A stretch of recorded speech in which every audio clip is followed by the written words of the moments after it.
Shalom, Jemaat GKI Gading Serpong yang dikasihi Tuhan. Tentu kita sering mendengar istilah Injil atau Gospel, yang artinya adalah kabar baik. Namun sesungguhnya, kabar baik itu adalah kabar baik tentang apa? Mengapa itu disebut baik? Dan apa hubungannya, kaitannya dengan kita yang hidup pada hari ini?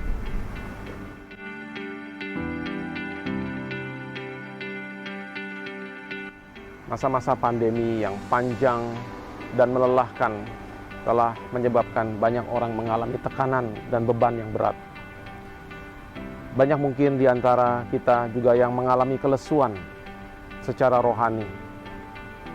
Dan banyak orang yang melihat masa depan menjadi sesuatu yang semakin tidak pasti dan tidak jelas. Saudara, kita melihat banyak orang pada masa-masa ini mengalami kehilangan kesehatan, kehilangan pekerjaan, kehilangan anggota keluarga, mengalami penderitaan dan kesakitan. Sesungguhnya ini adalah bagian daripada realita dunia yang sudah jatuh ke dalam dosa. Saudara, adakah harapan bagi kita? Justru pada masa inilah kita harus kembali kepada inti daripada berita Alkitab, yaitu Injil, kabar baik. Maka saudara, saya mengajak seluruh jemaat, kita bersama-sama menyiapkan hati untuk 40 Days of Gospel. Kita diajak untuk kembali menemukan inti daripada iman Kristen yang ada di dalam firman Tuhan. 2018 kita telah melaksanakan 40 Days in the Word, yang mengajak seluruh jemaat untuk membangun hidup di atas dasar firman Tuhan. 2019 kita melaksanakan 40 Days of Prayer, yang mengajak seluruh jemaat juga untuk membangun diri di atas fondasi doa. 2020 kita mengalami pandemi. Tahun ini saya mengajak mari kita melangkah maju ke depan. Mari kita menemukan kembali inti daripada iman Kristen, yaitu Injil Yesus Kristus. Karena disitulah kita boleh mendapatkan kembali kekuatan, pengharapan, dan kemenangan iman di tengah tantangan realita kehidupan hari ini. Segera daftarkan diri saudara, doakan, siapkan hati.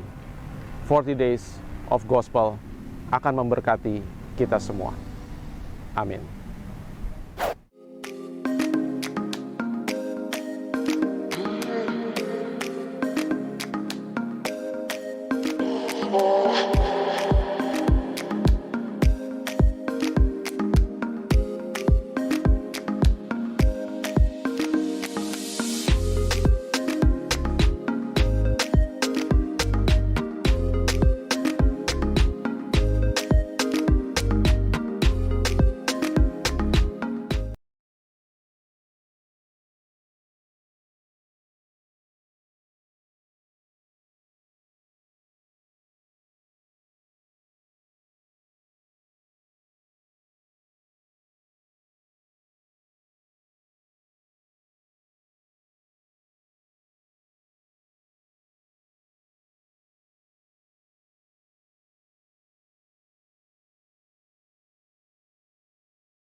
Saya undang kita sekalian bangkit berdiri bersama-sama.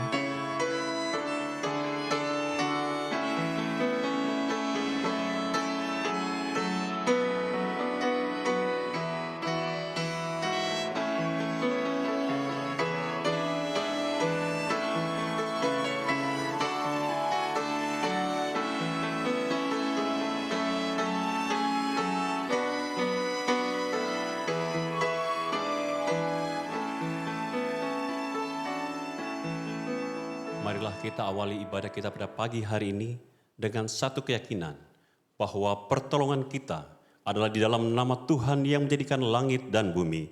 Turunlah kiranya atas kita sekalian anugerah dan damai sejahtera dari Allah Bapa kita dan Tuhan kita Yesus Kristus. Amin.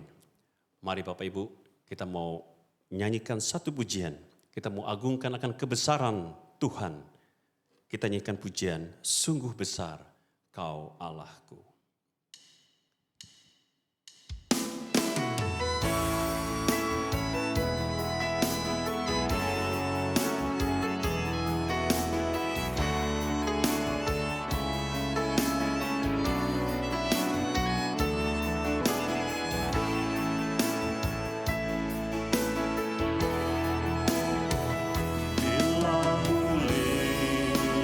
Bintang gemerlapan dan bunyi guru riuh ku dengar.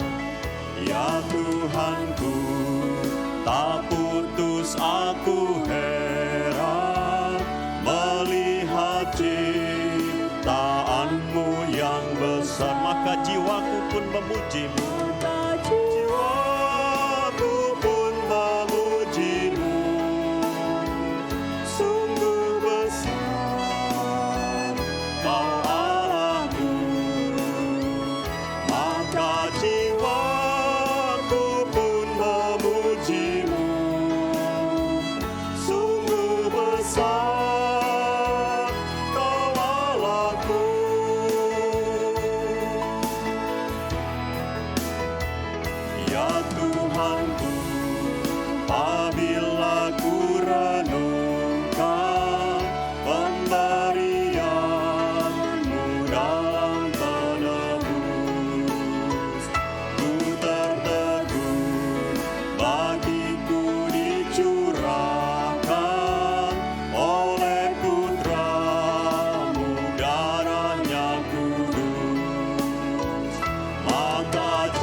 Ayat panggilan ibadah dalam dari Mazmur 95 ayat 1 sampai 3 demikian.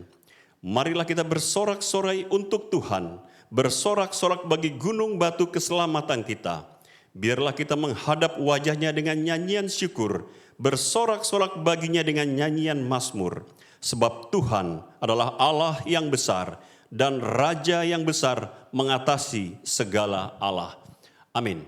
Bapak Ibu, dengan tetap berdiri, dengan tetap penuh sukacita dan semangat, mari kita nyanyikan pujian ini.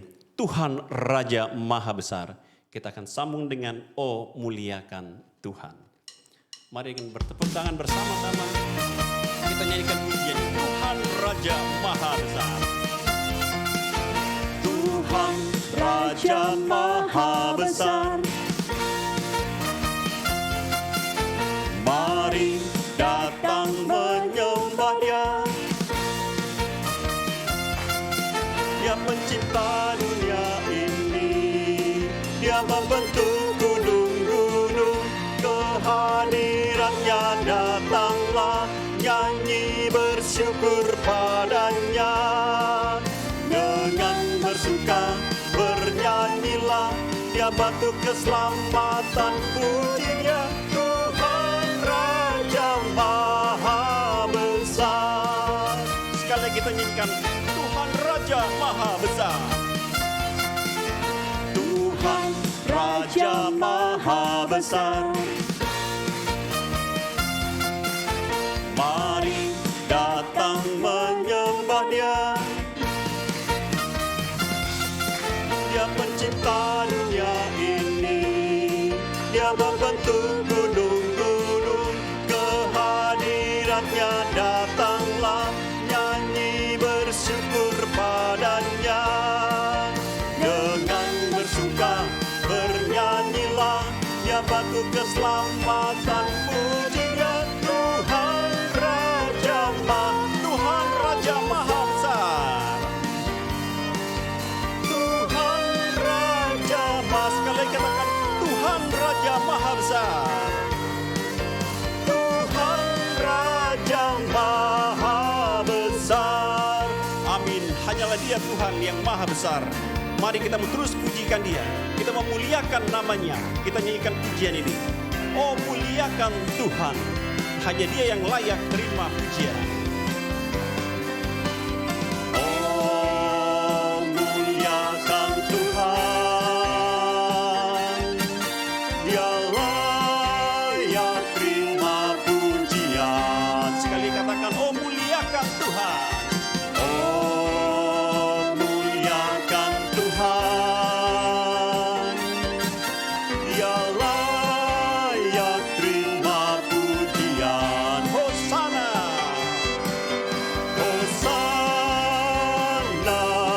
Pujilah gunung batuku, pujilah gunung batu keselamatanku. Hosana.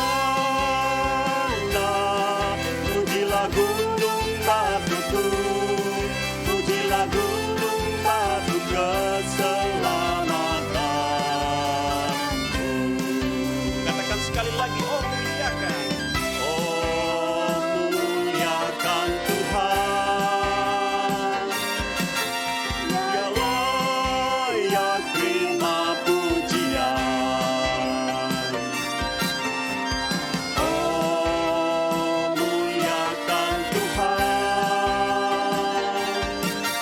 Dia layak terima pujian. Hosana pujilah. Hosana. Pujilah gunung batuku, pujilah gunung batu keselamatanku. Hosana. Pujilah gunung batuku, pujilah gunung batu keselamatan. Pujilah gunung batuku, pujilah gunung batu keselamatan. Sekali lagi katakan, pujilah gunung batuku, Pujilah gunung batu keselamatanku.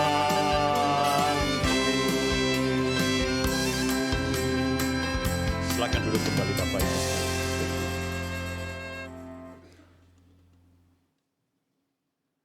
Kita akan membaca Alkitab secara bertanggapan pada minggu ini, terambil dari Efesus 4 ayat 21 sampai dengan ayat yang ke-32. Saya akan bacakan ayat ke-21 Bapak Ibu, selanjutnya secara bertanggapan sampai dengan ayat ke-32. Demikian firman Tuhan. Karena kamu telah mendengar tentang Dia dan menerima pengajaran di dalam Dia, menurut kebenaran yang nyata dalam Yesus.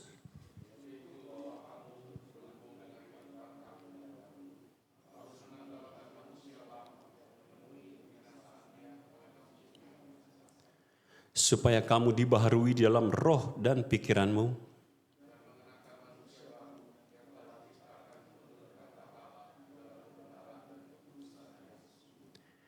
karena itu buanglah dusta dan berkatalah benar seorang kepada yang lain, karena kita adalah sesama anggota.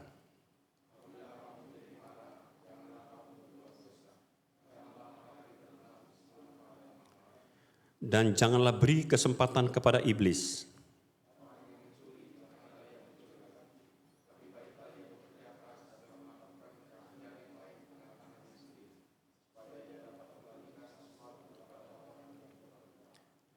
Janganlah ada perkataan kotor keluar dari mulutmu, tetapi pakailah perkataan yang baik untuk membangun di mana perlu, supaya mereka yang mendengarnya beroleh kasih karunia.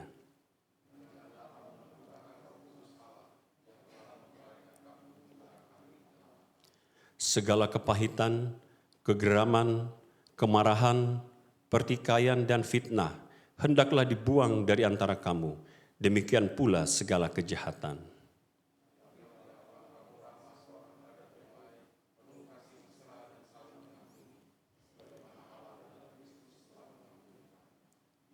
Amin. Sedemikian jauh pembacaan firman Tuhan pada pagi hari ini. Mari Bapak Ibu, saatnya kita akan menghampiri hadirat Tuhan. Kita akan mengakuikan segala dosa dan pelanggaran yang sudah kita perbuat sepanjang kehidupan kita hari lepas hari. Kita sudah menyakiti hati Tuhan, hati sesama kita. Kita sebenarnya tidak layak, tetapi Tuhan mengampuni kita. Mari kita nyanyikan pujian ini. Sebenarnya ku tak layak.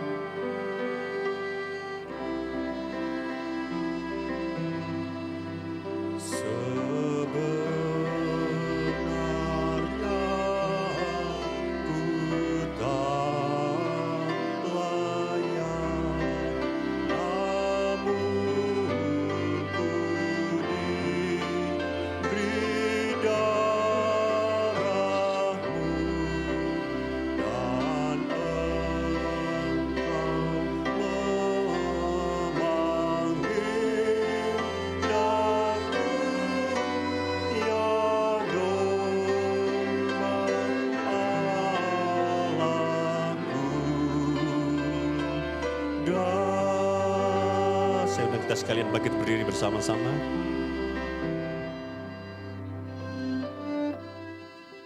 Janganlah perhitungkan kepada kami kesalahan nenek moyang kami. Kiranya rahmat-Mu segera menyongsong kami, sebab sudah sangat lemah kami.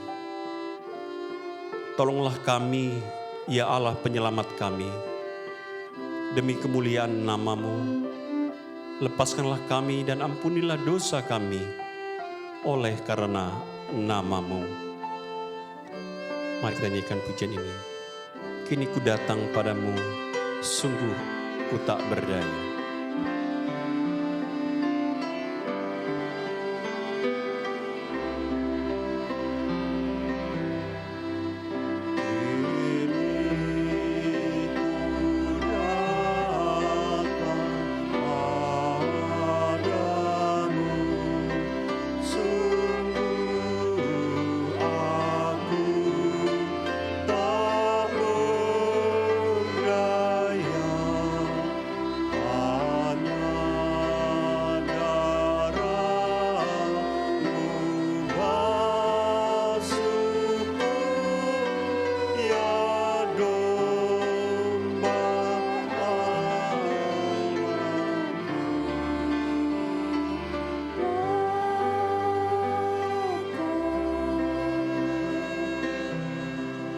Mari untuk kesempatan yang baik ini kita datang kepada Tuhan dengan kerendahan hati, mengakui segala pelanggaran dan dosa kita dan memohon pengampunan daripada Allah kita.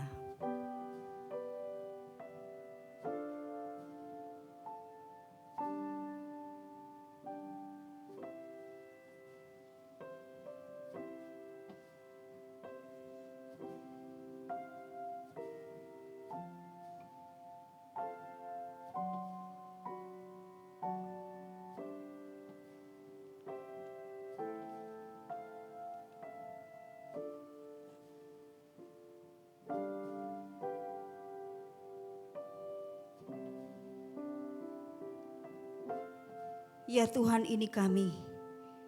Kami datang kepadamu. Kami yang tidak layak ini. Karena kami masih hidup di dalam dosa dan segala pelanggaran yang jauh dari kehendak Tuhan. Kami masih hidup mengasihi diri kami sendiri. Bukan mengasihi Tuhan, mengasihi sesama kami. Dengan segala pikiran yang hanya terfokus pada pencapaian, kepuasan untuk diri sendiri, bukan Tuhan. Demikian pun segala keinginan hati yang hanya dipenuhi dengan segala keinginan kedagingan, bukan untuk menyenangkan hati Tuhan. Dan segala perkataan-perkataan yang tidak selayaknya, yang begitu kasar menyakiti orang lain, menyakiti Tuhan. Dan segala sikap perbuatan kami. Sungguh kami orang-orang yang tercela. Tetapi kepada kamilah besar kasih setiamu. Dan Kau terus memanggil kami itu kembali kepadamu ya Tuhan. Mengakui akan dosa-dosa kami. Dan dengan penuh kasih Engkau menyatakan pengampunan bagi kami. Tuhan, terima kasih. Karena Engkau Allah yang terus bersedia untuk menyucikan dan melayakkan kami. Biar kembali di hari ini. Hari yang Tuhan khususkan untuk kami boleh bersekutu dengan Engkau. Kami kembali boleh diperbaharui akan roh kami, pemikiran kami, kehidupan kami. Untuk sungguh-sungguh hidup memperkenankan hati Tuhan. Terima kasih untuk pengampunan-Mu ya Tuhan. Terima kasih untuk keselamatan yang Engkau berikan bagi kami. Terpuji nama-Mu ya Tuhan. Di dalam nama Tuhan Yesus kami berdoa dan mengucap syukur. Amin. Firman Tuhan dalam 1 Korintus 1 ayat 30 sampai 31 berkata. Tetapi oleh Dia kamu berada dalam Kristus Yesus yang oleh Allah telah menjadikan hikmat bagi kita. Ia membenarkan dan menguduskan dan menebus kita. Karena itu seperti ada tertulis, barang siapa yang bermegah, hendaklah ia bermegah di dalam Tuhan. Puji nama Tuhan untuk kasih Kristus yang telah membenarkan dan menguduskan dan menebus kita. Jaminan mulia telah Dia berikan bagi setiap kita. Yesus milikku abadi, kita pun milik Yesus. Mari kita bersyukur untuk kasih yang besar. Jaminan mulia. Jaminan mulia ku diberi, karena Yesus milikku abadi. Aku warisnya, aku ditebus. Aku warisan ku ditebus, karena dibasuh darah. Kami masyurkan, kami puji. Kami masyurkan, kami puji tentang Yesusku selamanya. Kami masyurkan, kami puji tentang Yesusku selamanya. Aku serahkan kepada Dia yang berikan jaminan. Aku serahkan diri penuh di dalam Tuhan, hatiku teduh sambil menyongsong kembalinya. Ku diliputi Kami masyurkan, kami puji kami masyurkan tentang Yesusku selamanya. tentang Yesusku selamanya. Kami masyurkan, kami puji tentang Yesusku selamanya. Mari kita terus memasyurkan dan memuji nama Tuhan kita dengan melakukan firman-Nya. Kolose 3 ayat 18 sampai 19 berkata, Hai istri-istri, tunduklah kepada suamimu sebagaimana seharusnya di dalam Tuhan. Hai suami-suami, kasihilah istrimu dan janganlah berkelaku kasar terhadap dia. Mari bersama-sama dengan gereja sepanjang segala abad dan di segala tempat kita mengikrarkan pengakuan iman rasuli bersama-sama. Aku percaya kepada Allah, Bapa yang Maha Kuasa, Halik langit dan bumi, dan kepada Yesus Kristus anaknya yang tunggal Tuhan kita, yang dikandung daripada Roh Kudus, lahir dari anak darah Maria, yang menderita sengsara di bawah pemerintahan Pontius Pilatus, disalibkan, mati dan dikuburkan, turun ke dalam kerajaan maut, pada hari yang ketiga bangkit pula dari antara orang mati, naik ke sorga, duduk di sebelah kanan Allah, Bapa yang Maha Kuasa, dan dari sana ia akan datang untuk menghakimi orang yang hidup dan yang mati. Aku percaya kepada Roh Kudus, gereja yang kudus dan pengakuan orang kudus, pengampunan dosa, kebangkitan tubuh dan hidup yang kekal. Amin. Coba dipersilakan duduk kembali.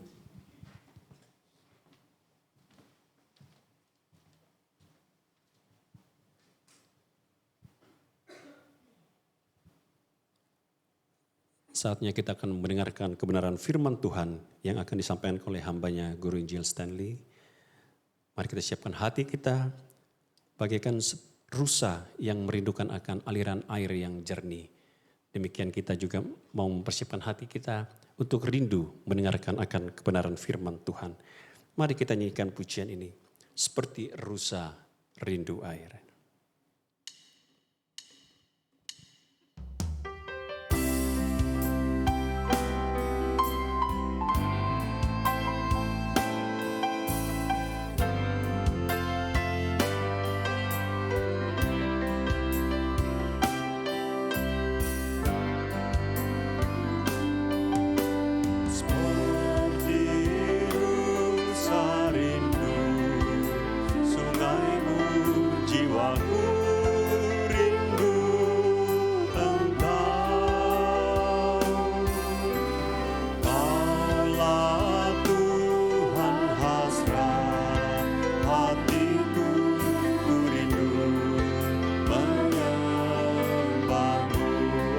Kekuatan dan perisai. Engkau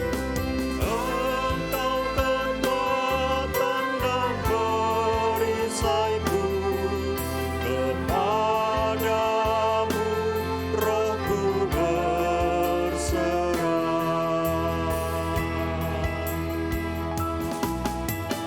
Allah Tuhan hasrat hatiku, ku rindu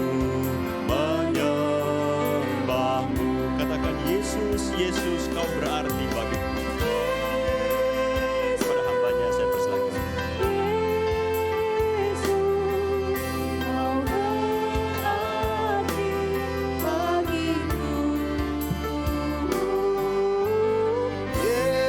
Yesus, kau segalanya Bagiku. dengan lembut kenaikan drive-nya saja. Yesus, Yesus, kau berarti bagiku. Oh Yesus, Yesus, kau segalanya dan kau segalanya bagiku. Kau segalanya bagiku, kau segalanya bagiku.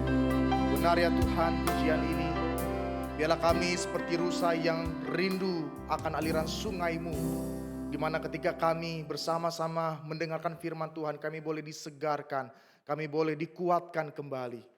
Ya Tuhan, kami rindu ya Tuhan, biarlah hari ini kami boleh dikuatkan melalui kebenaran firman Tuhan, dan kami dapat hidup menjadi anak-anak Tuhan yang hidup seturut dengan apa yang Tuhan inginkan.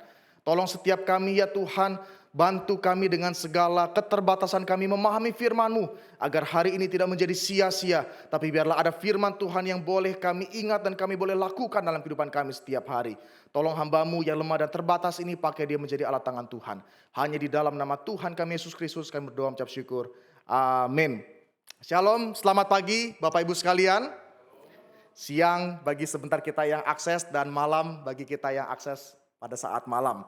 Ya, hari ini kita bersama-sama akan merenungkan firman Tuhan, mari kita buka Alkitab kita dalam 1 Petrus 3 ayat 8 sampai ayat yang ke-9. 1 Petrus 3 ayat 8 sampai ayat yang ke-9. Jika Bapak Ibu sudah mendapatkannya, saya akan membacakannya bagi setiap kita. 1 Petrus 3 ayat 8 sampai ayat yang ke-9, demikian firman Tuhan. Dan akhirnya hendaklah kamu seia sekata, seperasaan, mengasihi saudara-saudara, penyayang dan rendah hati.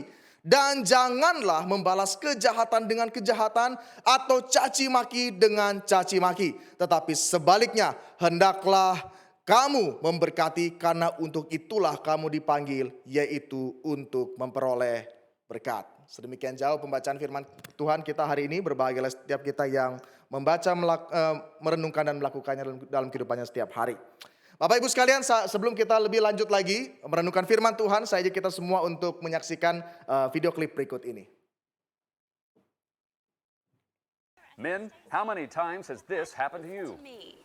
You know, our babies sleep really, really good. Or this? Make sure Timmy wears the blue shirt. If he doesn't... Or even this? And for my birthday, which is next month, I'd really like some of this. Do you have trouble listening or retaining information from your wife? You could be suffering from spousal selective listening, or SSL. With SSL, valuable input is intercepted or scrambled before it reaches the critical learning center of the man brain. Virtually anything can trigger it, like sports, food, even shiny objects with buttons. Fortunately, there is help with Heritol.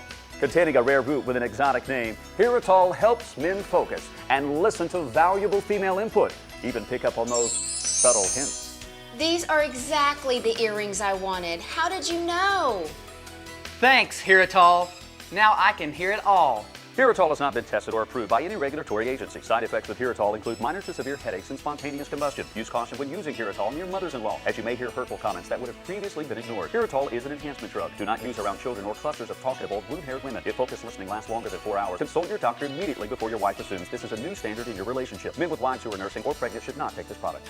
Heritol, the preferred selection or solution for selective hearing. Kalian, saya melihat wajah istri-istri yang rasanya ingin catat nomor HP-nya begitu ya. Karena ketika mungkin ngomong begitu di blocking atau suaminya tidak konsentrasi sehingga mengganggu komunikasi dalam perkawinan. Amin Bapak Ibu? Ya, kalau kita melihat video klip tadi barusan, itu merupakan satu realita bahwa memang komunikasi dalam perkawinan seringkali tidak begitu lancar. Ada yang ingin didengarkan, ada yang ingin berbicara, ada yang ingin dimengerti, ada yang ingin mau mengerti seperti begitu. Tapi ada yang gak mau dimengerti juga.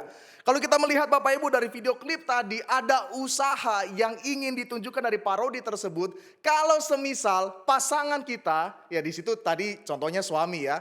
Contoh istri juga bisa kejadian seperti begitu. Kalau misalnya ada masalah komunikasi, ada jembatan yang terputus, itu bisa memakai namanya Heritol tadi. Ya, supaya ketika keinginannya, hasrat yang terdalam, kerinduannya itu boleh nyambung ketika berbicara dengan pasangannya. Saya tidak tahu apa yang menjadi pergumulan Bapak Ibu sekalian ketika dalam menjalani pernikahan, menjalin komunikasi dalam pernikahan. Tapi kalau sampai tadi muncul parodi yang demikian, kita tahu bahwa komunikasi dalam pernikahan atau perkawinan seringkali menjadi kendala di dalam hubungan suami istri.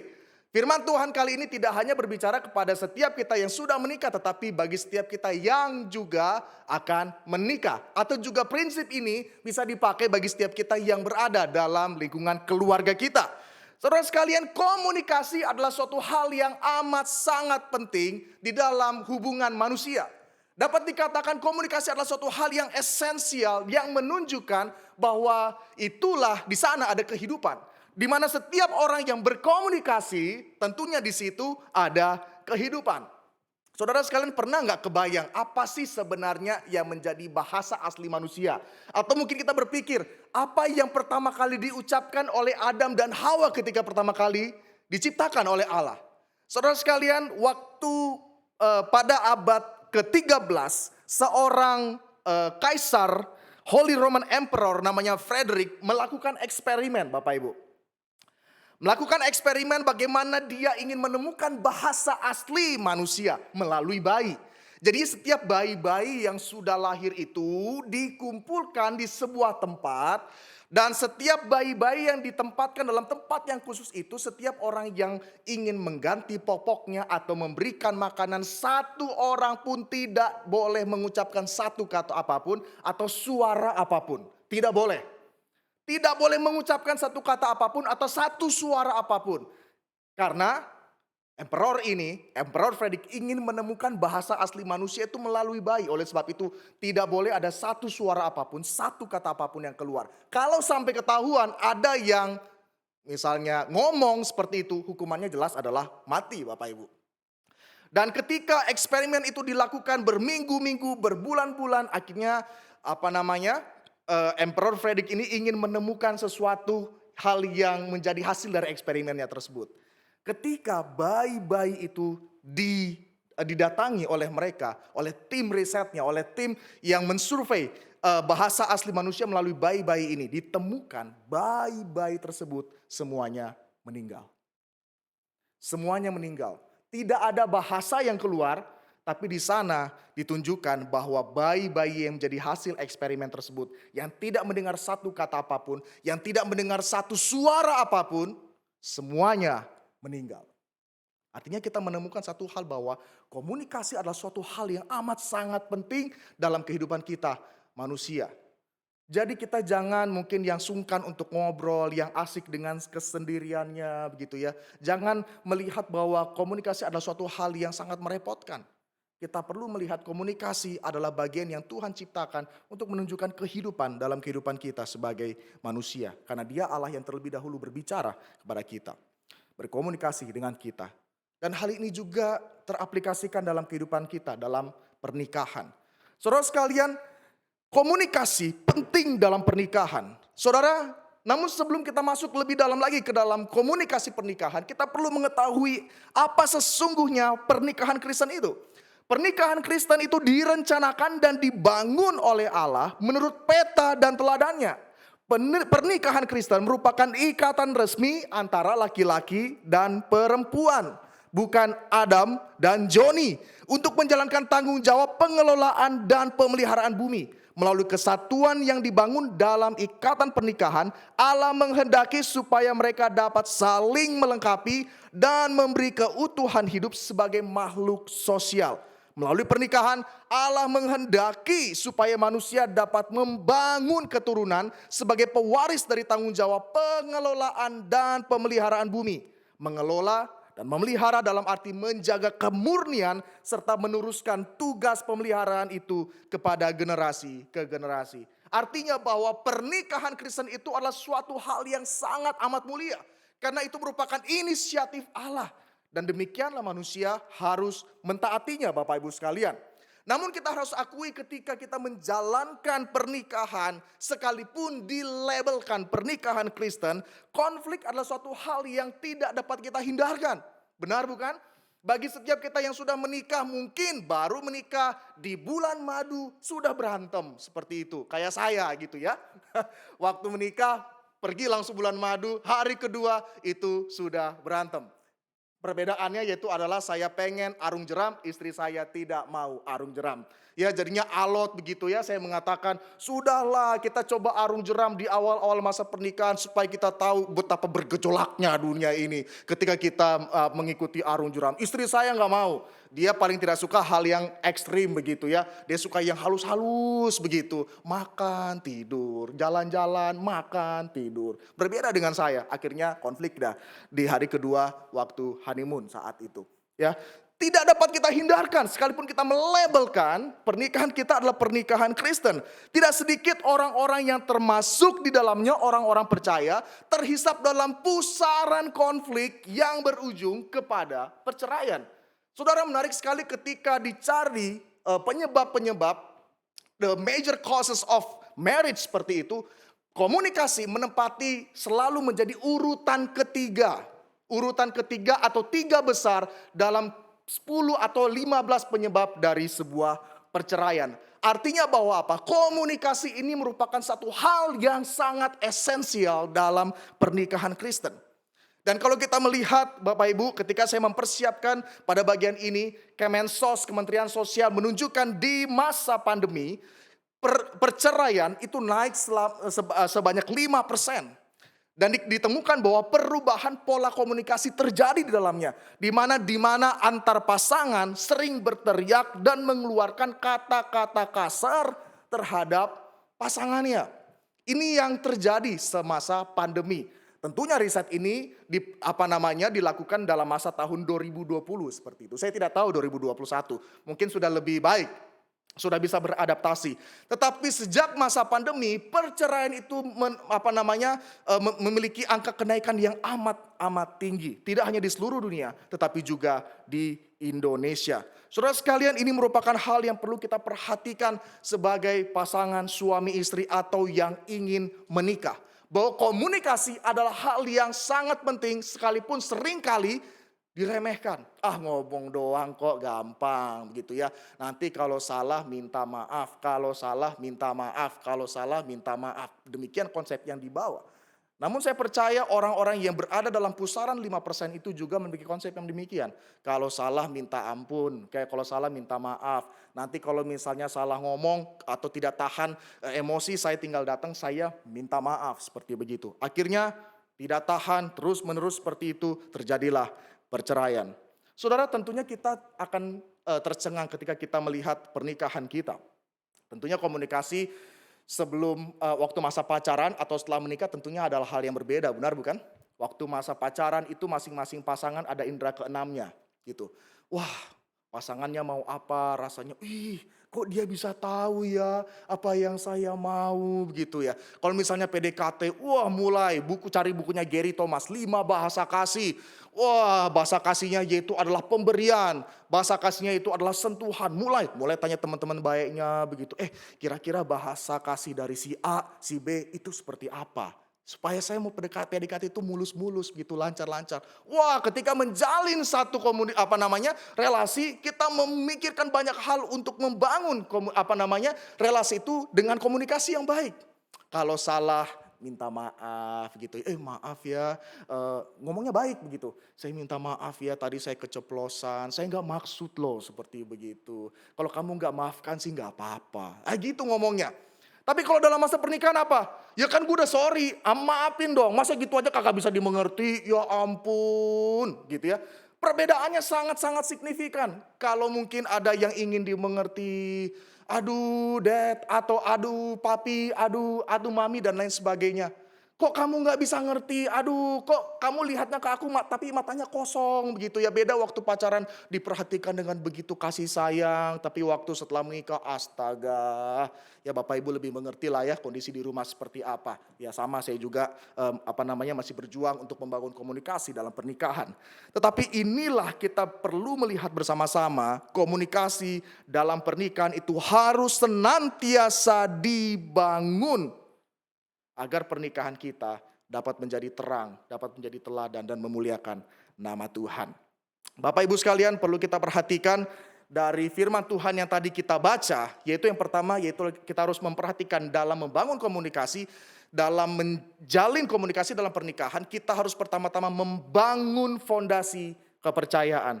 Saudara, kalau kita melihat dalam 1 Petrus 3 ayat 8 sampai 9 ini, ya, kita perlu melihat ayat di perikop yang sebelumnya. Apa yang sesungguhnya Petrus katakan pada bagian ini?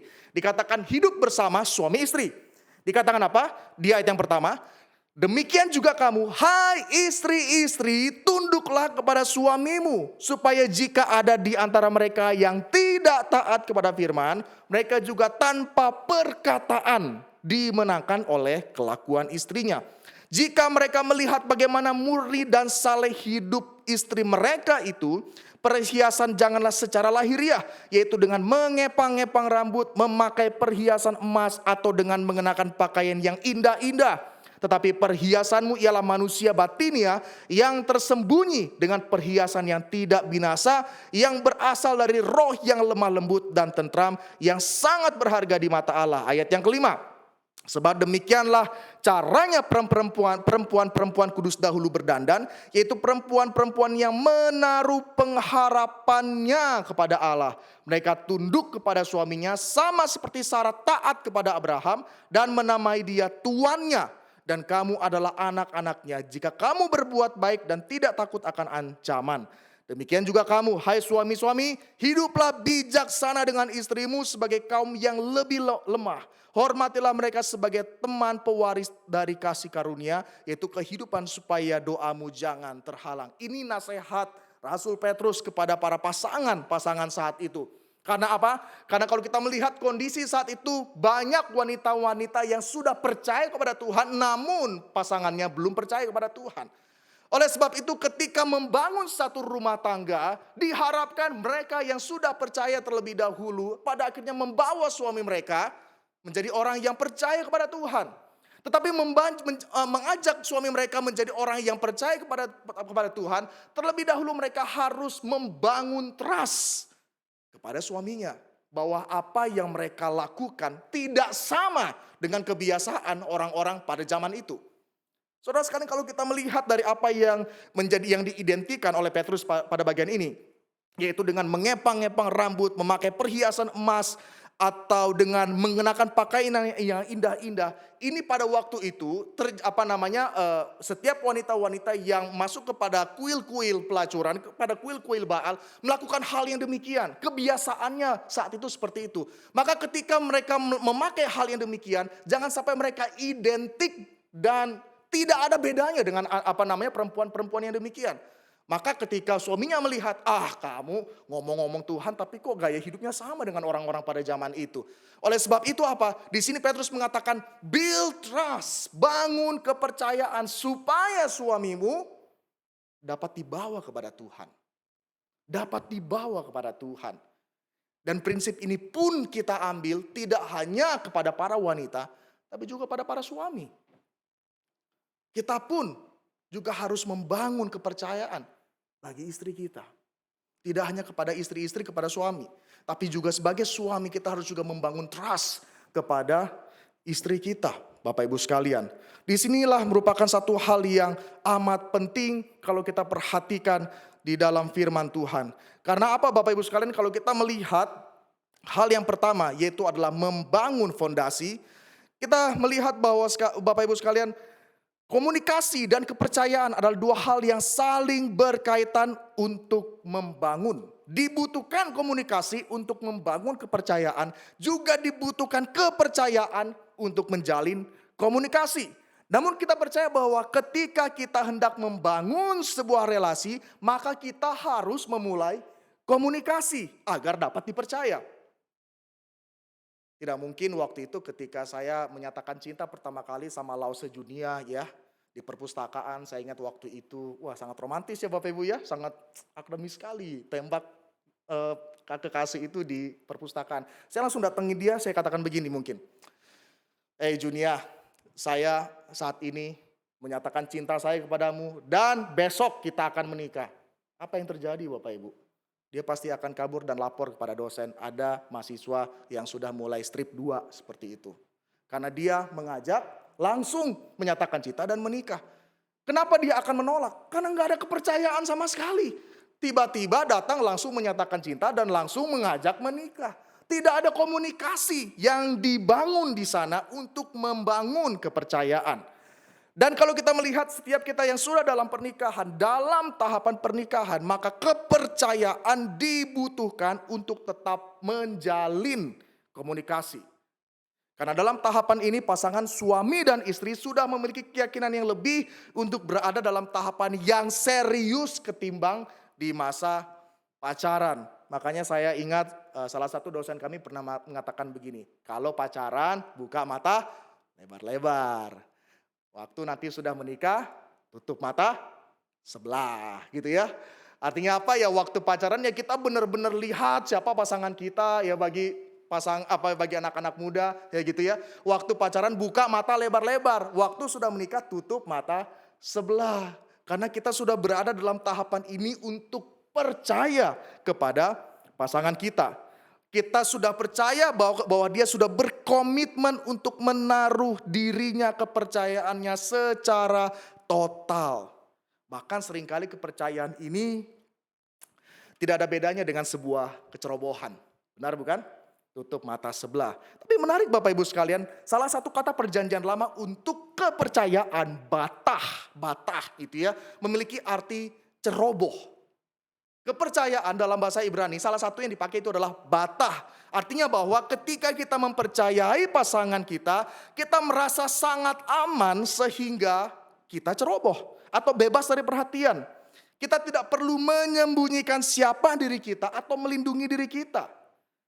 Karena apa? Karena kita sudah menaruh kepercayaan dan kepercayaan itu harus tetap di-maintain Bapak Ibu. Saudara sekalian, seorang penulis psikolog Kristen ya yang bernama Gary Smalley, dia dalam ceramahnya gitu ya, dia mengatakan bahwa ada 6 level komunikasi dalam sebuah pernikahan. Yang pertama yaitu adalah small talk. Yang kedua adalah sharing facts. Yang ketiga yaitu adalah opinion, berpendapat. Keempat yaitu adalah feelings, perasaan. Yang kelima yaitu adalah needs, kebutuhan. Dan keenam yaitu adalah beliefs, apa yang diyakini, apa yang dipegang oleh pasangan kita. Dia mengatakan bahwa dalam pasangan suami istri seringkali bagian 1 dan bagian 2 itu akan terus menerus sirkular dalam kehidupannya setiap hari. Small talk itu adalah apa? Selamat pagi, good morning, begitu ya. Apakah sudah makan? Ya, kalau kita orang Indonesia tanyanya sudah makan, gitu ya, sudah minum. Small talks begitu. Kemudian pulang kerja kita sharing facts. Gimana anak-anak di rumah, gimana sekolahnya anak-anak, ya sirkularnya seperti begitu. Dan dia katakan bahwa untuk masuk kepada yang ketiga, 2 hal itu harus terus-menerus terjalin. Karena yang ketiga inilah yang memiliki satu potensi besar untuk menjadi konflik dalam rumah tangga. Opinions. Berpendapat. Berani mengutarakan pendapat. Karena kita tahu bahwa ketika kita menikahi pasangan kita tidak menikahi supaya dia mensupport, memenangkan semua argumen kita. Misalnya kalau saya di rumah begitu ya, sama istri saya tidak suka pelihara binatang peliharaan satu apapun. Makanya ketika pertama kali pelihara cupang itu perdebatan begitu luar biasa. Ya, saya mau pelihara cupang, dia nggak mau begitu. Nanti kalau misalnya kita deal-dealan, kalau misalnya pelihara cupang, kalau misalnya kamu nggak beresin rumah, kalau kamu nggak ajarin anak-anak, apa konsekuensinya? Ayo kamu ngomong, saya nggak ngomong apa-apa karena saya nggak mau cupang saya diapa-apain. Oke, saya kasih dia punya saya kasih konsekuensinya. Kalau kamu kenapa-kenapa cupangmu saya flush. Saya percaya kata-kata itu sudah terdengar sama Bapak Ibu kebanyakan ya. Bahwa kalau kenapa-kenapa cupang saya pasti flush. Tapi di sini saya berusaha mengutarakan pendapat. Karena apa? Karena saya ingin memelihara ikan cupang supaya kalau stres gitu lihat cupang gitu ya. Wah enak gitu seger. Tapi kalau dia nggak mau. Dia lihat ada binatang-binatang yang kecil-kecil di rumah itu. Aduh kayaknya dia ngeri sekali gitu. Tapi itulah satu pendapat yang dikeluarkan. Dan itulah yang pasti terjadi dalam hubungan suami istri. Itulah yang terjadi karena kita tidak menikahi seseorang yang akan memenangkan semua argumen kita. Oke, saya mau pelihara cupang. Oke, lanjut begitu ya. Oke, kemana lagi? Oke, kita lari sore, setiap pagi, setiap sore. Oke, lanjut. Tidak demikian. Pasti ada perdebatan di dalamnya dan inilah yang harus dilewati oleh pasangan untuk masuk ke tahapan berikutnya yaitu adalah feelings, perasaan. Saya merasa seperti begini, saya merasa seperti itu dan masuk kepada kebutuhan dan yang paling mendasar yaitu adalah beliefs. Ketika keenam hal ini sudah tercapai, maka terbangunlah sebuah trust dalam hubungan suami dan istri. Namun faktanya Bapak Ibu sekalian, kalau kita melihat pasangan suami istri seringkali merusak komunikasi mereka oleh karena mereka menghancurkan kepercayaan pasangannya. Kalau kita melihat dalam Amsal 31 ayat 10 sampai 11, ini menarik sekali.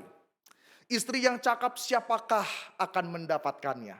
Ia lebih berharga daripada permata. Hati suaminya percaya kepadanya.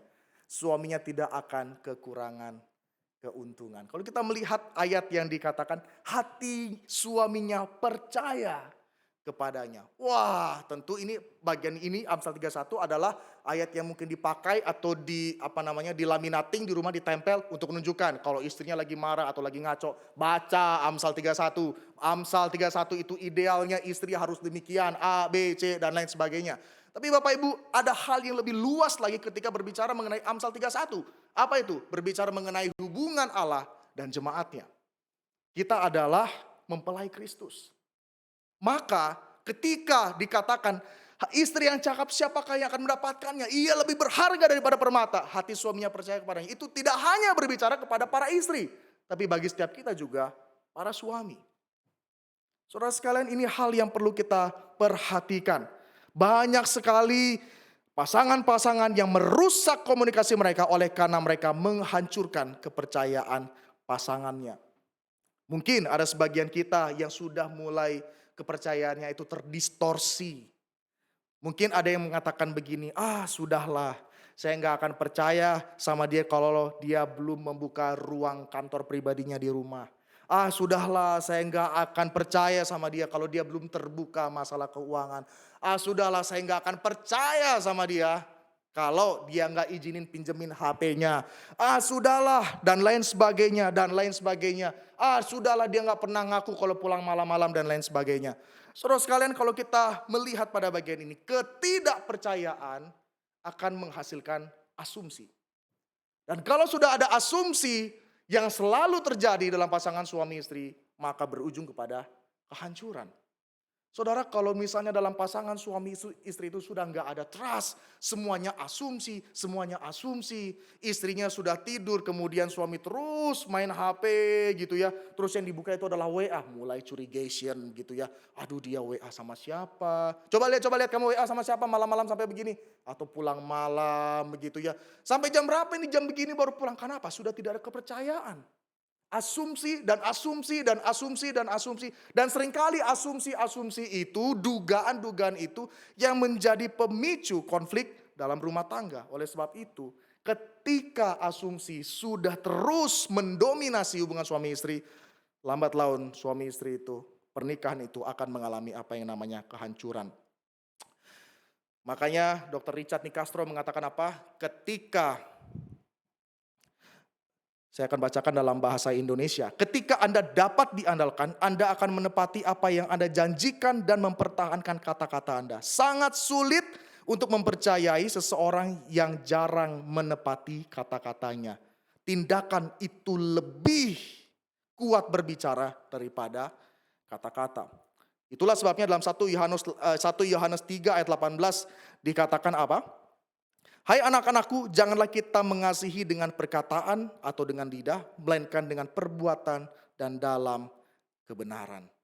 Kita harus menjadi pribadi, pasangan yang dapat dipercaya. Karena firman Tuhan juga dalam Amos 3 ayat 3 mengatakan apa? Berjalankah dua orang bersama-sama jika mereka belum berjanji? Atau dalam bahasa aslinya itu adalah jika mereka belum bersepakat. Ini berbicara sebenarnya konteksnya berbicara mengenai Allah dan umat Allah saat itu.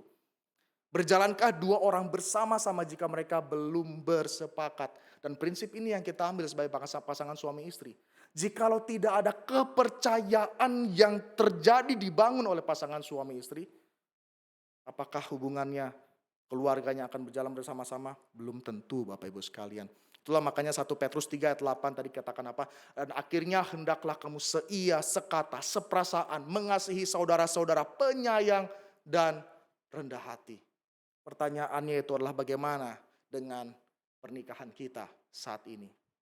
Apakah ada ketidakpercayaan yang terjadi dalam hubungan suami istri saat ini? Pasangan-pasangan Kristen saat ini. Saudara sekalian, ketika kita diberikan label pasangan Kristen, ada satu tujuan yang mulia agar kita dapat menjadi teladan dan menjadi terang melalui keluarga kita. Kita mau dibentuk dan dibangun karakter kita menjadi semakin serupa Tuhan melalui apa? Melalui pernikahan kita. Saudara, saat ini tidak usah langsung menunjuk, suami saya, istri saya. Kita mulai dengan diri kita. Mari kita bangun kepercayaan itu kepada pasangan kita melalui diri kita. Karena fondasi kepercayaan yang dibangun dari percaya akan menjadikan komunikasi dalam rumah tangga menjadi lebih indah dan harmonis. Hal yang kedua yaitu adalah Dalam komunikasi dalam pernikahan, mari kita katakan kebenaran di dalam kasih. Saudara sekalian, oleh karena terdistorsinya nilai penghargaan dalam pernikahan, seringkali pasangan suami istri tidak lagi mengatakan kebenaran dengan kasih, melainkan dengan angkara dan juga nafsu. Saudara sekalian, kalau kita masih pacaran, kita masih menghargai gitu ya. Kalau kita mau buang angin gitu lagi makan aja gitu ya, balik badan gitu, jangan sampai dia lihat. Karena apa? Karena kita menghargai dia. Jangan sampai nanti nadanya sumbang begitu, dia malah gak mau sama kita. Boro-boro buang yang di bawah ya, yang di atas saja kita masih sungkan untuk lakukan hal itu. Masih ada nilai penghargaan yang kita berikan bagi pasangan kita. Tapi ketika kita menikah, harus kita akui nilai penghargaan itu turun karena sudah ada asumsi bahwa apapun diri kita, dia pasti terima dan hargai. Oleh sebab itu ketika kita menyadari bahwa ketika kita menjalani pernikahan, akan adanya konflik, maka kita tidak lagi menghargai pasangan kita. Kita seringkali marah dengan pasangan kita. Kita kadang marah itu bahkan gak kira-kira, penuh dengan angkara, penuh dengan nafsu begitu. Karena apa? Dalam diri kita itu tidak lagi menghargai pasangan kita. Kalau sudah tidak ada penghargaan, maka tidak ada mengatakan kebenaran di dalam kasih. Ken Sande mengatakan dalam bukunya yang sangat terkenal yaitu adalah The Peacemaker, mengatakan adalah apa? Konflik adalah perbedaan pendapat atau tujuan yang membuat seseorang frustrasi oleh karena keinginan atau tujuannya pribadi. Ketika kita menikahi seseorang, kita ada ekspektasi kepada orang tersebut.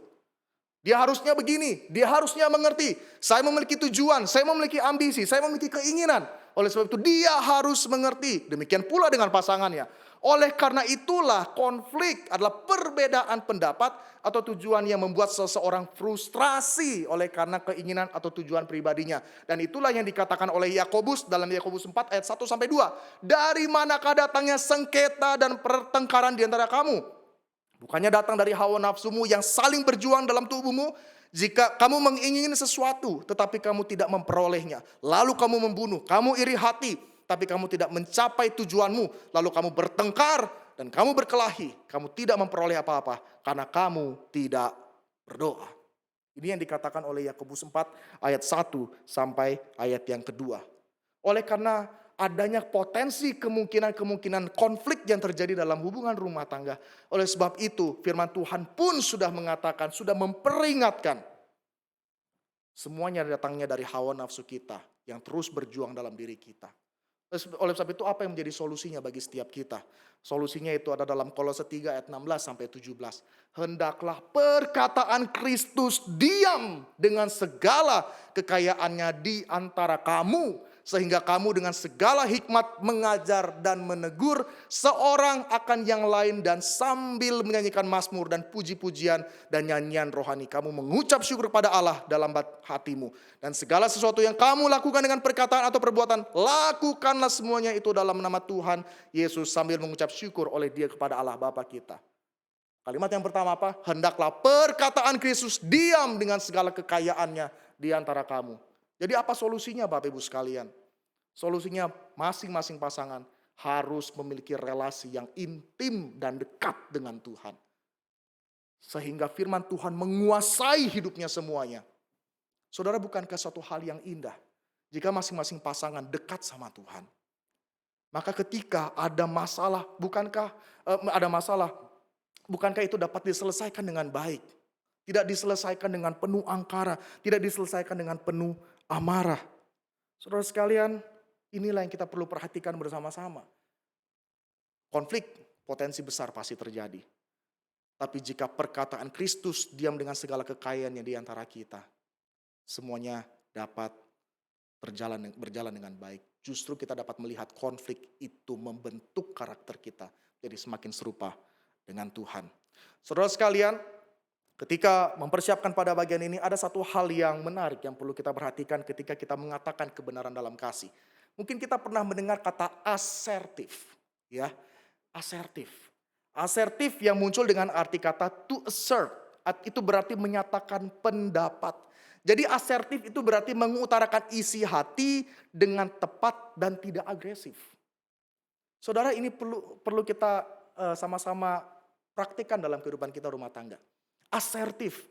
Orang yang asertif itu adalah orang yang berkomunikasi, orang yang mengutarakan perasaannya. Dan kemudian dia dapat menyampaikan permintaan atau harapan kita dengan jelas.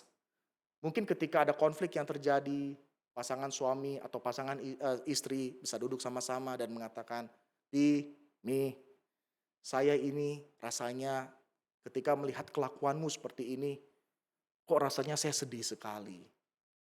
Ya, ini kayaknya kena masa lalu saya. Dan kemudian saya sih berharap, saya tahu kamu lemah, kamu kadang juga tidak memikirkan perkataan kamu gitu.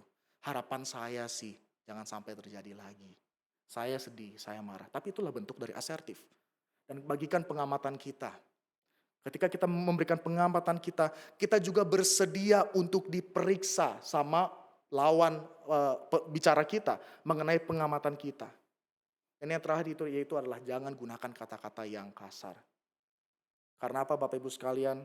Karena ketika kita menggunakan kata-kata yang kasar, permasalahan bukan semakin baik, tapi justru semakin memburuk. Coba kita pakai asertif ini dalam relasi kita. Tentunya ini akan menjadi satu pergumulan bagi kita yang temperamen gitu ya. Kita kalau yang temperamen, kalau sudah marah ya selesai gitu. Gua kelar, pokoknya kalau gua udah marah gua kelar, udah selesai. Tapi yang belum selesai siapa? Orang yang dimarahin. Seperti itu. Kita coba belajar asertif karena firman Tuhan mengatakan apa? Janganlah ada perkataan kotor keluar dari mulutmu. Tapi pakailah perkataan yang baik untuk membangun di mana perlu supaya mereka yang mendengarnya beroleh kasih karunia. Jangan ada perkataan kotor keluar dari mulut kita. Jangan. Supaya apa? Supaya mereka yang mendengarnya beroleh kasih karunia. Saudara sekalian, ini satu hal yang sangat indah bukan? Jikalau pasangan suami istri sungguh-sungguh dipenuhi dengan perkataan Kristus. Ada kasih mesra tadi seperti firman Tuhan yang kita baca di bacaan bertanggapan. Ada kasih mesra, tidak ada gontok-gontokan, tidak ada perkataan kotor yang keluar dari mulut kita. Karena kita juga rindu orang yang menyakiti kita beroleh kasih karunia. Saudara sekalian, hal yang ketiga yaitu adalah bersedia untuk mendengar. Saudara sekalian, berapa banyak di antara kita yang ketika kita konflik dengan pasangan kita atau ketika kita ingin mengutarakan perasaan kita, seringkali kita tidak merasa didengarkan. Sekali lagi kalau pacaran begitu ya mungkin masih didengerin, masih ada waktu seperti itu. Tapi kalau sudah menikah, apalagi kalau sudah capek kerja, mendengar itu satu hal yang melelahkan gitu. Kayaknya kalau kita yang bekerja sebagai suami begitu, pekerjaan kita itu jauh lebih berat dari apa yang dilakukan istri di rumah. Sehingga ketika dia ngomong, rasanya udahlah gitu aja ya ampun, gitu aja udah ngeluh, gitu aja dan lain sebagainya. Tapi saat itu juga pasangan kita rindu untuk kita menjadi satu pribadi yang mendengarkan keluhan isi hati mereka. Saudara sekalian, penelitian yang dilakukan di Amerika bahwa ketika seorang datang ke psikolog, mayoritas 68% orang-orang yang datang itu adalah orang-orang yang mengeluhkan bahwa dirinya tidak didengarkan di rumah. Masalahnya ini, dia merasa tidak didengarkan di rumah. Oleh karena itu dia mencari solusi bagaimana agar dirinya itu dapat didengarkan.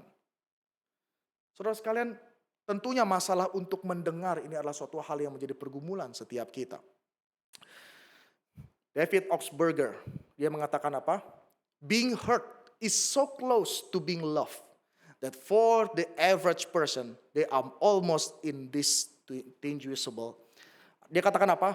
Didengarkan itu kurang lebih sama dengan artinya dicintai bagi rata-rata orang. Ya, didengarkan itu kurang lebih sama artinya dengan dicintai bagi kebanyakan rata-rata orang. Karena keduanya itu sangat sulit untuk dibedakan. Kalau kita mengasihi seseorang, kita mau mendengarkan orang tersebut. Kalau kita benar-benar mencintai pasangan kita, kita mau mendengarkan pasangan kita. Secapek apapun kita, selelah apapun kita. Saudara sekalian, tentunya ngomong di atas mimbar itu bukan satu hal yang, itu adalah suatu hal yang gampang. Karena realitinya saya juga mengalami pergumulan itu. Kalau Junia paling tahu lah, saya paling malas untuk dengerin kayak gitu ya. Kalau dia udah ngeluh, anak-anak di rumah ya. Apalagi kalau saya sudah di me time-nya saya, dia ngomong apa itu kayak tadi, kalau saya, kayaknya dia sudah tertarik karena dia nggak tahu saya tunjukin video tersebut ya. Kalau ada iritol tadi itu, dia kayaknya sudah beli 5 pak di rumah supaya kalau misalnya saya sudah mulai nggak denger, dia kasih itu, ayo dengerin saya gitu, dengerin saya seperti itu. Kita semua bergumul, Apalagi kita sudah merasa diri kita yang paling capek.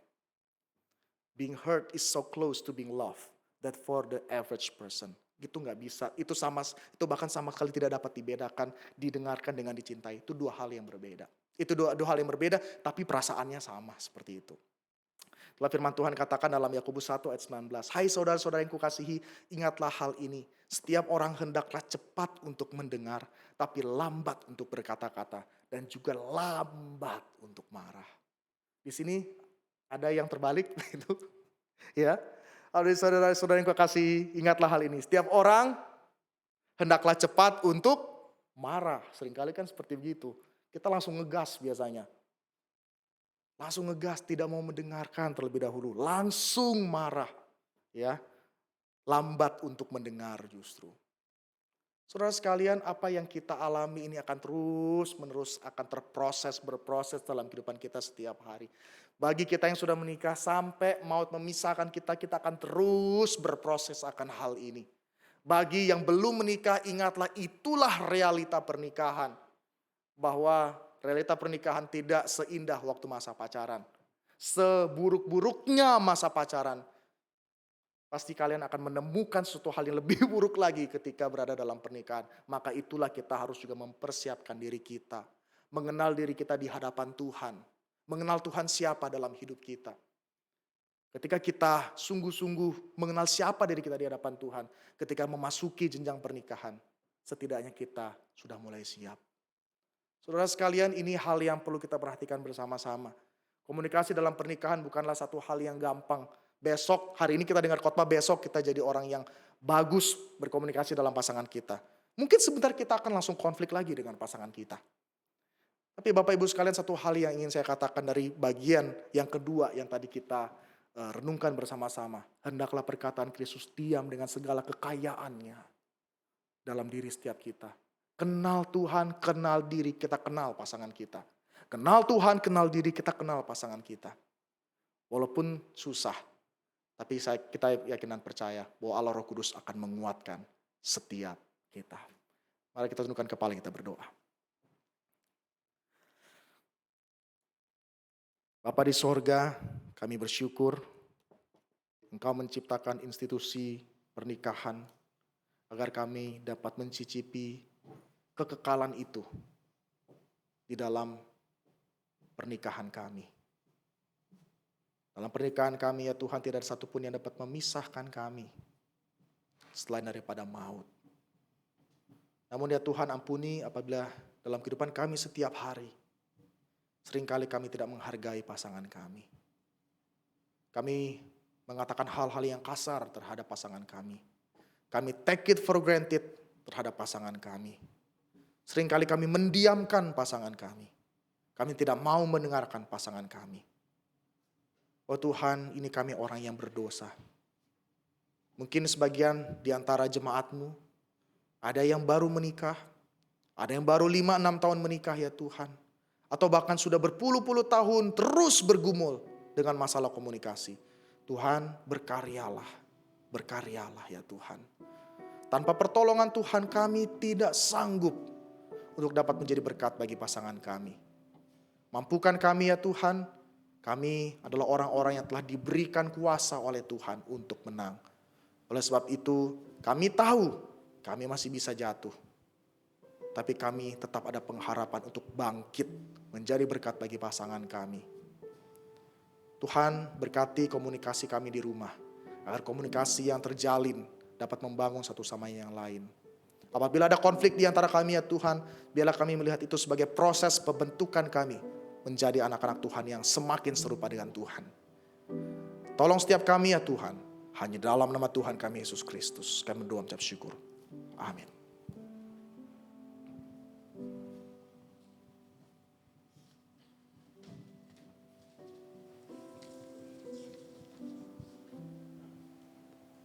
Terima kasih buat firman Tuhan yang sudah disampaikan oleh hambanya Guru Jill Stanley.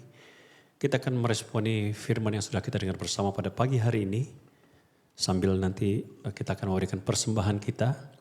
Di layar Bapak Ibu ada QR Code ataupun ada nomor rekening yang bisa Ibu pakai. Bapak Ibu pakai untuk memberikan persembahan bagi Tuhan. Kita akan mengiringi dengan pujian Bahasa Cinta.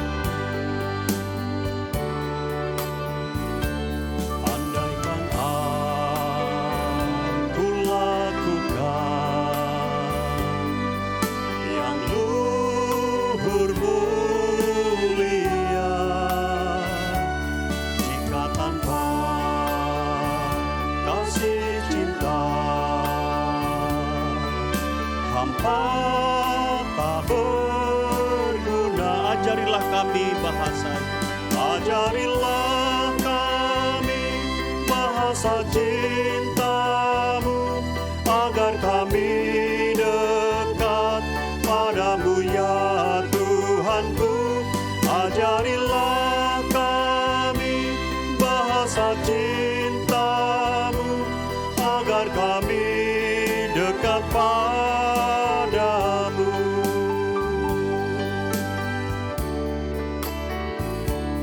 Andaikan aku pahami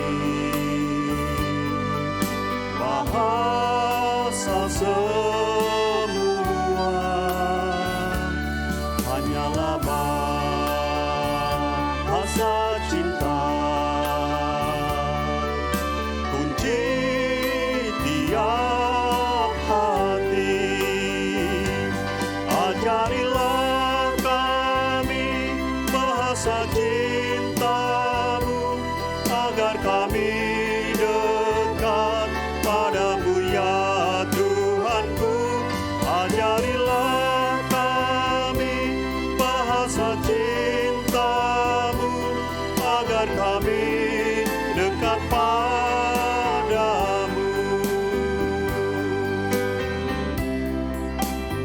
Saya undang kita sekalian bangkit berdiri bersama-sama. Kita nyanyikan andaikan aku diarmakan segala milikku, tapi hanyalah kasih Tuhan yang sanggup membahagiakan. Andaikan aku dermakan segala milikku, tapi hanyalah kasih-Mu sanggup membahagiakan. Ajarilah kami bahasa cintamu, agar kami dekat padamu ya Tuhanku. Ajarilah kami bahasa cintamu, agar kami dekat padamu. Cinta itu lemah lembut, sabar sederhana. Cinta itu lemah lembut, sabar sederhana. Cinta itu murah hati, rela menderita. Ajarilah kami bahasa cintamu, agar kami dekat padamu ya Tuhanku. Ajarilah kami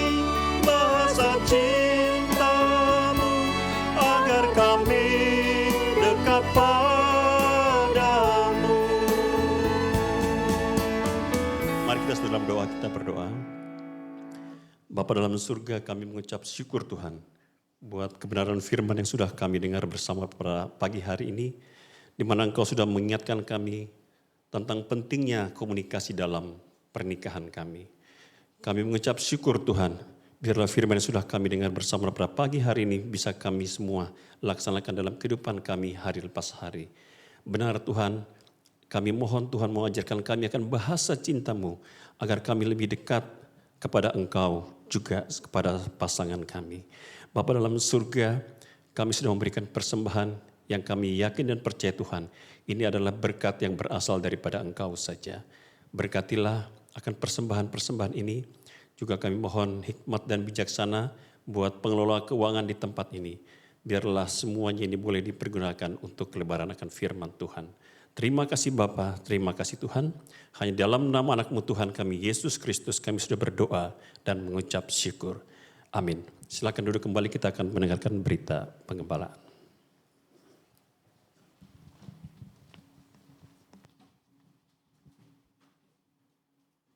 Jemaat sekalian yang dikasihi Tuhan, hari ini kita beribadah dengan anugerah Tuhan, kita bersyukur sudah boleh mendapatkan berkat-berkat rohani. Saya percaya kita semua mendapatkan banyak berkat dari Tuhan melalui pujian, melalui doa, melalui firman Tuhan.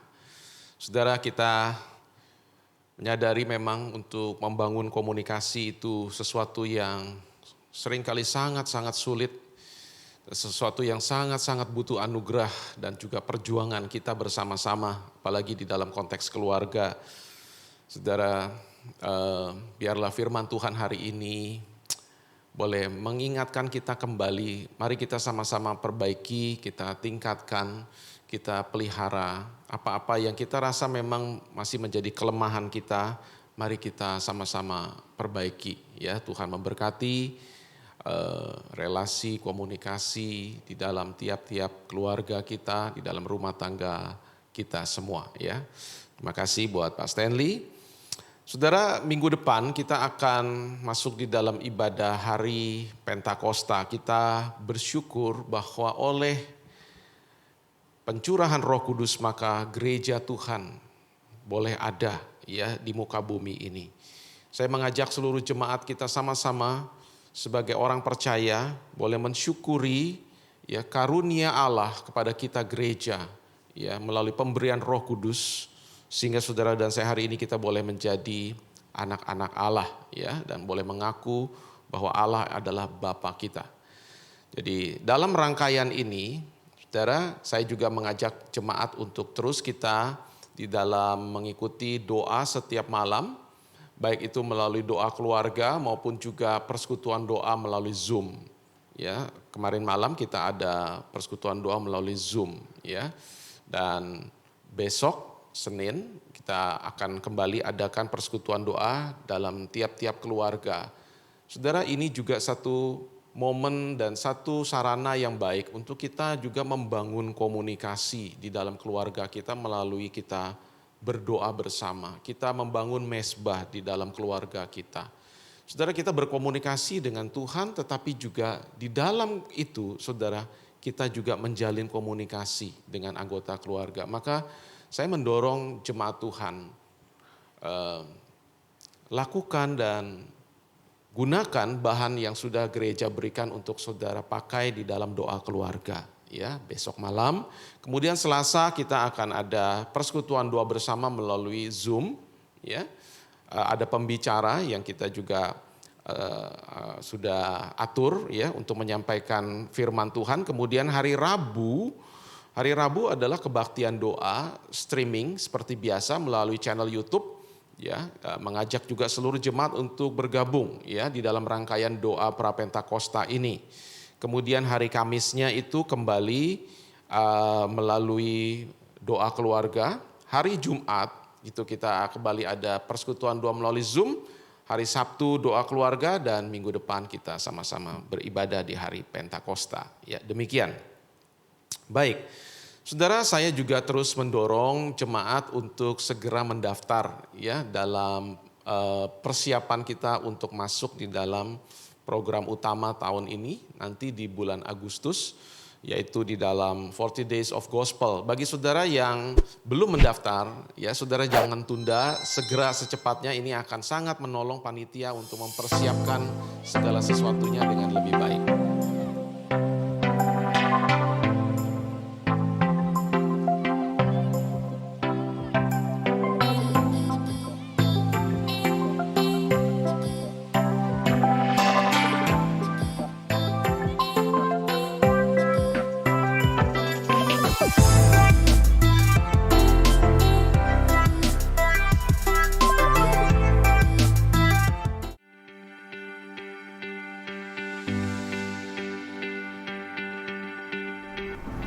Shalom, Jemaat GKI Gading Serpong yang dikasihi Tuhan. Tentu kita sering mendengar istilah Injil atau Gospel, yang artinya adalah kabar baik. Namun sesungguhnya, kabar baik itu adalah kabar baik tentang apa? Mengapa itu disebut baik? Dan apa hubungannya, kaitannya dengan kita yang hidup pada hari ini?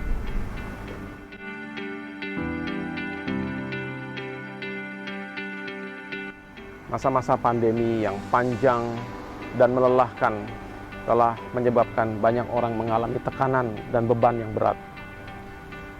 Banyak mungkin di antara kita juga yang mengalami kelesuan secara rohani.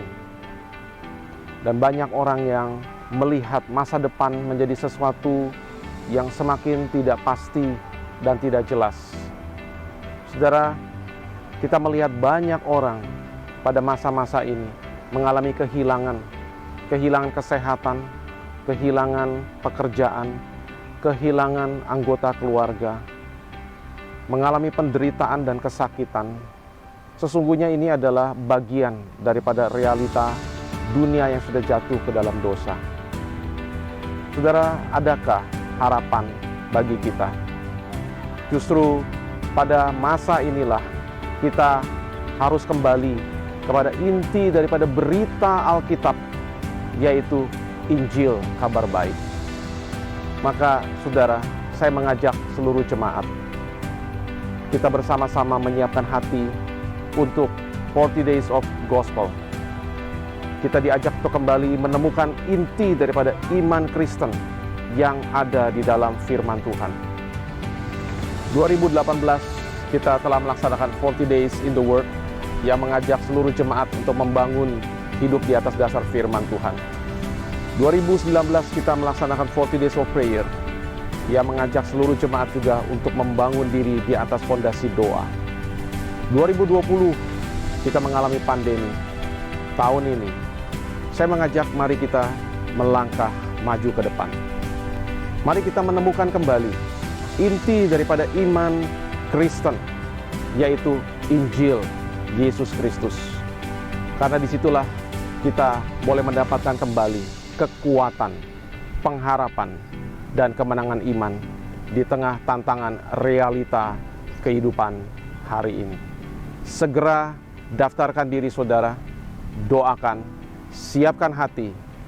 40 Days of Gospel akan memberkati kita semua. Amin.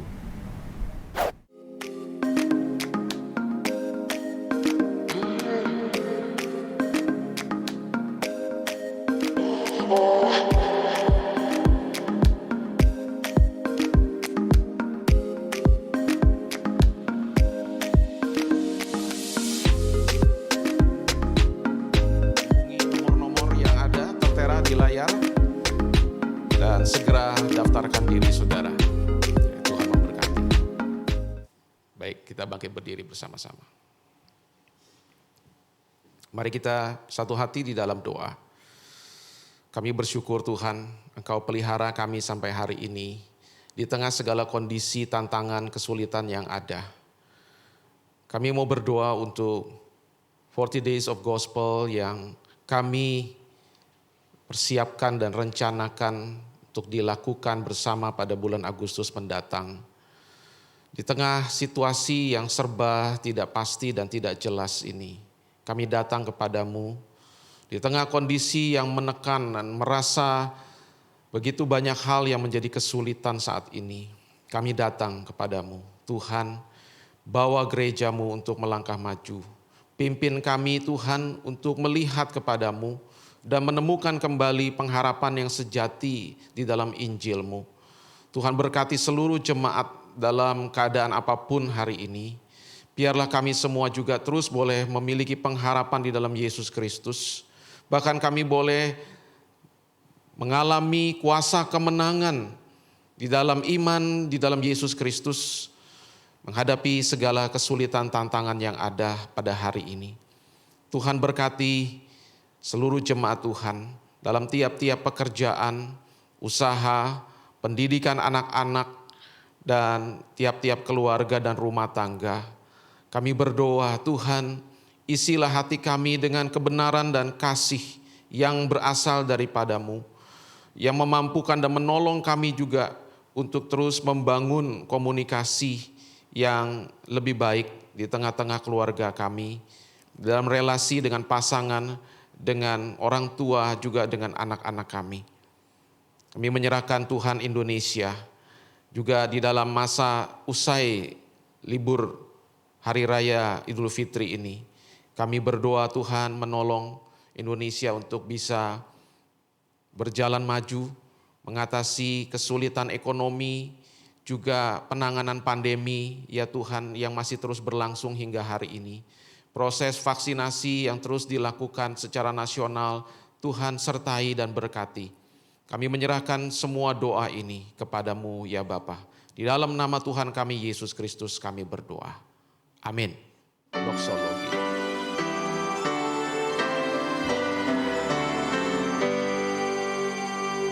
Puji Allah Bapa Putra, puji Allah Roh Kudus, ketiganya yang esa. Mohon selamat sumber berkah.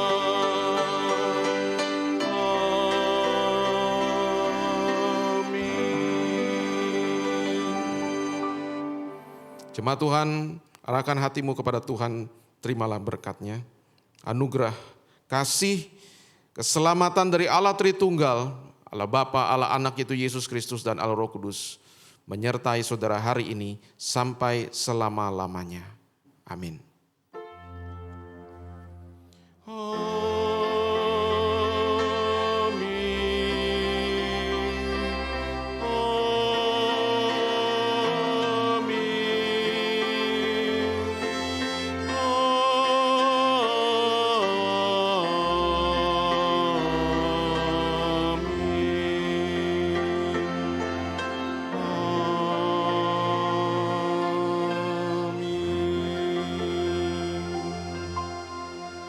Silakan duduk, Tuhan memberkati, ibadah selesai, doa teduh.